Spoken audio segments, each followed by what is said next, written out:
CST compensation కూడా తెలంగాణ రాష్ట్రానికి దాదాపుగా 350 కోట్ల పైచిలకు రావాల్సి ఉంది. ఆ విషయంలో కూడా ఆర్థిక మంత్రి గారికి విజ్ఞప్తి చేయడం జరిగింది.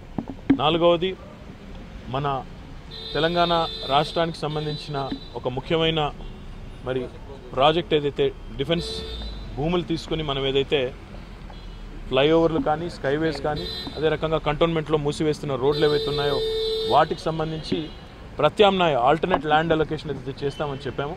ఆ విషయంలో కూడా ఇంకా పురోగతి ఆశించినంత వేగంగా లేదు. కాబట్టి దాని విషయంలో కూడా వెంటనే మీరు చొరవ తీసుకొని మాట్లాడాలని జైట్లీ గారిని కోరితే వారు వెంటనే డిఫెన్స్ సెక్రటరీ సంజయ్ మిత్రా గారితో కూడా మాట్లాడి దాన్ని కూడా వేగవంతంగా అమలు చేయాలని చెప్పి కూడా కోరారు.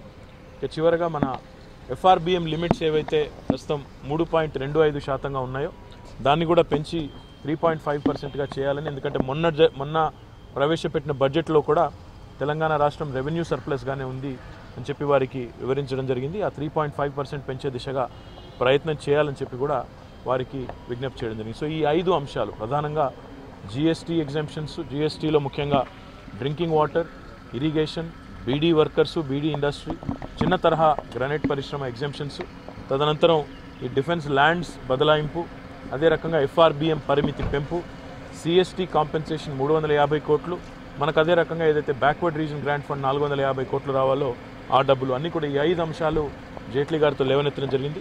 వారు అన్ని విషయాల్లో కూడా సానుకూలంగా స్పందించారు. వారు రష్యా పర్యటనకు వెళ్తున్నాను 4 రోజులు, వచ్చిన తర్వాత మొత్తం కూడా సాధ్యమైన తొందరగా క్లియర్ చేసే ప్రయత్నం చేస్తానని చెప్పి కూడా వారు మాట ఇవ్వడం జరిగింది. డిఫెన్స్ సెక్రటరీ గారిని కూడా అవసరమైతే కలిసి ఈ విషయంలో ప్రక్రియను వేగవంతం చేసే ప్రయత్నం రాష్ట్ర ప్రభుత్వం తరఫున చేస్తారు.